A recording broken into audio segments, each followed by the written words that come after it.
কোন গোপনে মন ভেসেছে ধারাবাহিকের নতুন পর্বে দেখা যায় যে মায়ের মাথার দিব্যিতে বাধ্য হয়ে তিস্তাকে বিয়ে করতে গিয়ে শাল্লাতলায় পান পাতা সরিয়ে তিস্তাই আসলে শ্যামলী জেনে মাথা ঘুরে গেল অনি ও অপরাজিতার।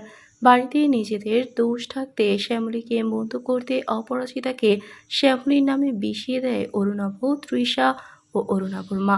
তাই অপরাজিতা অনিকে বুঝিয়ে তিস্তার সাথে বিয়েতে রাজি করিয়ে ফেলে। কিন্তু অনি এখন শ্যামলীকে মনে মনে ভালোবেসে ফেলেছে, তাই কিছু বলতে পারছে না। মায়ের কথা ফেলতে না পেরে বিয়েতে রাজি হয়ে যায় অনি। বিয়ের দিন শাল্লাতলায় পান পাতা ধরিয়ে তিস্তায় যে আসলে শ্যামলী এটা জানতে পেরে চমকে ওঠে অনিও ও অপরাজিতা। অপরাজিতা বলে, এভাবে কোনো মতেই হতে পারে না, আমাদের সবাইকেও ঠকিয়েছে। অনি তখন শ্যামলীকে বলে, আপনি আমাকে এভাবে ঠকাতে পারলেন, আমি কোনোদিন আপনাকে ক্ষমা করতে পারবো না। এই বলে বিয়ের আসর ছেড়ে চলে যেতে গেলে অনির হাত ধরল শ্যামলী। তো বন্ধুরা, এবার কি হতে চলেছে? অনি কি মায়ের কথা না শুনে সত্যি করে মন থেকে বিয়ে করে শ্যামলীকে মেনে নেবে? সবটা জানতে আমাদের সাথেই থাকো। এক্ষুনি একটি লাইক দিয়ে এবং কমেন্ট করে জানিয়ে দাও তোমাদের মতামত। ধন্যবাদ।